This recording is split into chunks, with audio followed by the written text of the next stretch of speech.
60,000 tonnes of toxic waste. This whole area is extremely hazardous, and it's been sitting here bubbling away for decades.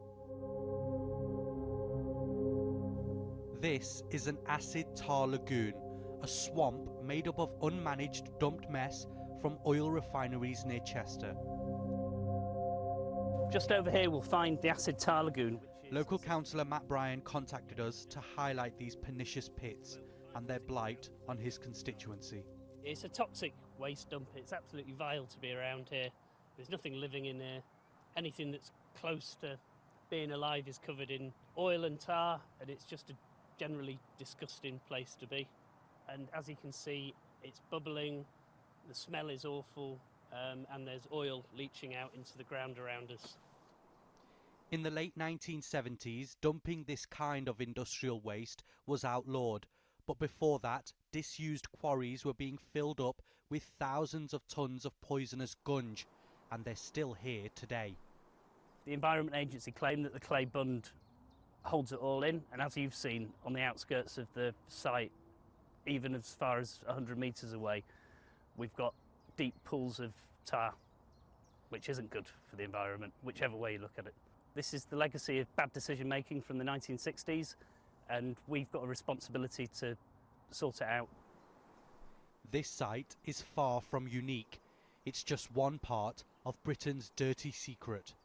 According to the Environment Agency, there are only 2 acid tar lagoons in this country, but our investigation found councils across the UK have officially identified 34, and records show only a handful of them are marked as hazardous. But we can reveal there are many harmful toxic pits like this that have not been recorded, and there could be at least 150 across the country. Many of the sites we've identified are in the north of England, 1 in Blackpool, 4 in the Amber Valley district of Derbyshire alone, and another 18 recorded across Northern Ireland. Stopping the dumping only paused the problem. The toxic waste already discarded hasn't been cleaned up. In the 1980s, a lagoon in Wales was so flammable it burned for days when it was accidentally set on fire. Many properties of these pits are similar. We took samples to see how dangerous they really are. Hi Andy, if you pop that on we can go into the lab. Sure thing. Dr. Will Meredith is an environmental scientist at the University of Nottingham. He specialises in petrochemicals. I've added a small amount of the tar into this vial and added a bit of water, and I'm now just going to test it with this indicator paper. This is litmus, which will indicate the pH, and as you can see it goes to a bright red colour, indicating a pH of 1 to 2. So this is a highly acidic material. How dangerous is this acid? I mean, it's nasty. It's going to be highly corrosive. It's not the sort of material that you want to be exposed to get on your skin or on your clothes. The science shows the impacts of acid tar lagoons have been devastating, and they remain dangerous. It's obviously very damaging locally from an environmental perspective, certainly from a wildlife. It's so acidic that things cannot grow on it without assistance, and also if people come into touch with it, into contact with it, you know, you can get burns, you can get corrosion, you can get damage. It's our responsibility as a community, I think, to protect each other from these legacy sites of poorer environmental standards in the past. Oh, look at that. It absolutely stinks, and that is just pure oil. For years, acid tar lagoons have been a hazard to our natural environment, controlled waters, and in some instances, human health, particularly with people living nearby. I had no idea that it was here. You don't know much about them. I feel like that is a tad bit of a worry, that you're not told about them, you're not made aware of it. So it's almost like it's trying to be hidden in a way, it's not made publicised.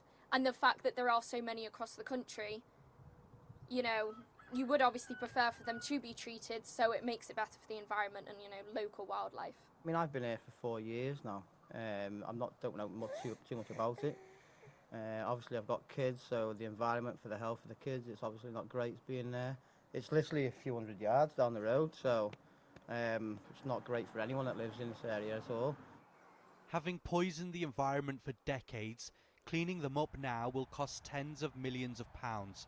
Some of the sites are so toxic there are no facilities in Europe large enough to decontaminate them. Many of the companies who once owned the land and dumped the waste are long gone. Today, no one is taking responsibility. The Environment Agency told us, "The identification of these sites sits with local authorities. However, when asked, we will work collaboratively to inspect the land to ensure risks to the environment are understood and the area remains safe. We have also published technical guidance on waste acid tars to ensure these sites can be managed in a way which limits impact on the environment and surrounding areas."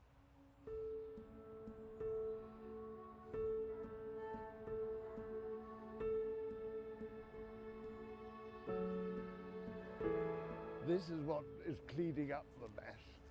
We're now getting the roots into the ground and into the tar.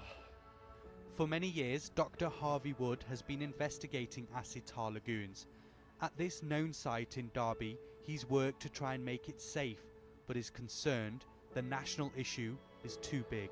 The environmental health departments across the country would rather not recognise these because they do not know how to go about the clean-up, because they see it as an open-ended liability cost-wise, and no local authority is going to have that kind of facility to enable the clean-up, and no one who may own the land would like to have that liability either.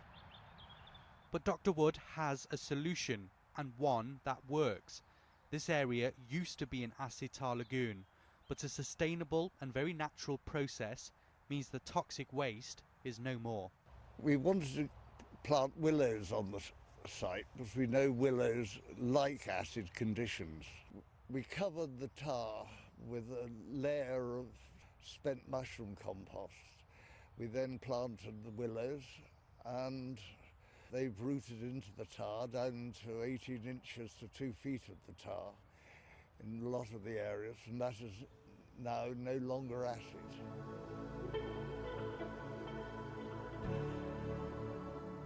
Dr. Wood now hopes this process can be used across the country at other hazardous lagoons, a cheaper, more eco-friendly fix to these dangerous dormant sites. Acid tar lagoons may have been around for more than half a century, but still so little is known and being done about our irresponsibilities of the past.